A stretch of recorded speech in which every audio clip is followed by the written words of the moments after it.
کسی شخص نے حضرت داؤد علیہ السلام سے نکاح کے بارے مشورہ لیا تو آپ نے فرمایا میرے فرزند سلیمان علیہ السلام سے مشورہ کرو۔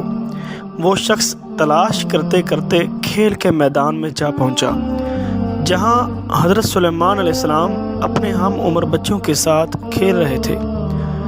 اس نے جا کر حضرت سلیمان پیغمبر علیہ السلام کو عرض کی کہ میں نکاح کرنا چاہتا ہوں اور آپ مجھے مشورہ دیں کہ میں کیسی عورت سے نکاح کروں۔ تو آپ نے فرمایا سرخ سونا اختیار کرو اور سفید چاندی اور گھوڑے سے بچاؤ کی کوشش کرنا، کہیں مار نہ دے۔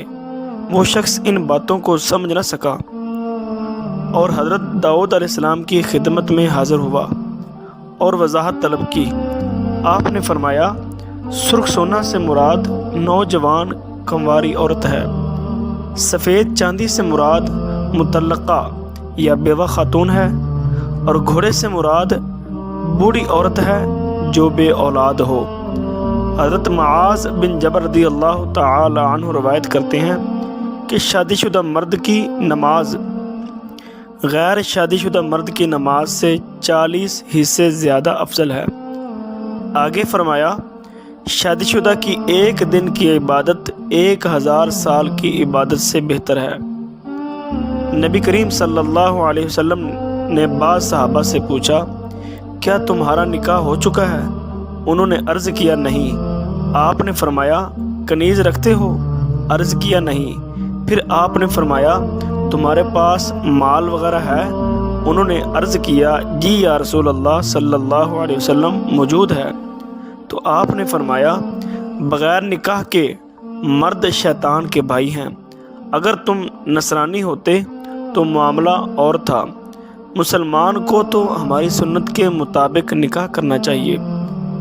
حضرت خارجہ فرازی رحمۃ اللہ علیہ نے جب اپنی بیٹی کا نکاح کیا تو آپ نے اپنی بیٹی کو نصیحتیں کی کہ اے بیٹی اب تک تم جس آشیانہ میں محفوظ تھی اب وہاں سے تم نکلتی ہو اور ایسے بستر پر جا رہی ہو جسے تم پہچانتی نہیں، اور ایسے ہمدم کے پاس چلی ہو جسے تمہارے ساتھ کوئی الفت محبت نہیں، اور اب تم اس کے سامنے زمین بن کر رہنا، وہ تیرے لیے آسمان بن جائے گا، تم اس کا بچھونا بن جانا اور وہ تمہارا سہارا ثابت ہوگا، تم اس کی باندی بن جانا، وہ تیرا غلام بن جائے گا، ہمہ وقت اس کے ساتھ ساتھ نہ رہنا ورنہ تم سے اس کو عداوت نفرت ہو جائے گی، اور اس سے دور بھی نہ بھاگنا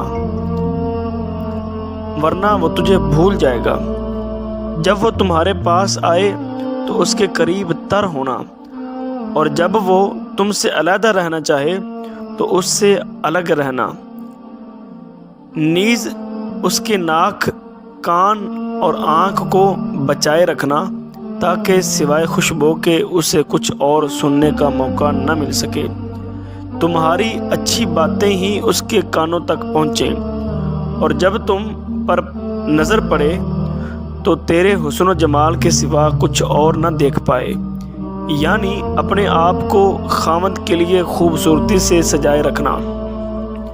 نبی کریم صلی اللہ علیہ وسلم نے فرمایا عورت جب اپنے خاوند کا لباس صاف کرتی ہے تو اللہ تعالیٰ اس کے نامہ اعمال میں 2000 نیکیاں لکھنے کا حکم فرماتا ہے اور اس کے 2000 گناہ معاف فرما دیتا ہے۔ وہ جن عشاء پر سورج طلوع کرتا ہے سبھی اس خاتون کے لیے دعا مغفرت کرتی ہیں، نیز اس کے 2000 درجے بڑھا دیے جاتے ہیں۔ نبی کریم صلی اللہ علیہ وسلم نے فرمایا قیامت کے دن میزان میں سب سے پہلے وہ نان نفقہ رکھا جائے گا جو خاوند اپنی بیوی کو دیتا رہا۔ حضرت ابو اللیث سمرقندی رحمۃ اللہ علیہ فرماتے ہیں جو عورت اپنی نماز میں خاوند کے لیے دعا نہیں مانگتی وہ قبولیت کے شرف کو نہیں پا سکتی۔ اگر ہماری ویڈیو اچھی لگی ہے تو ہمارے اس چینل کو سبسکرائب کریں تاکہ ہماری ہر آنے والی ویڈیو آپ تک بر وقت پہنچ سکے۔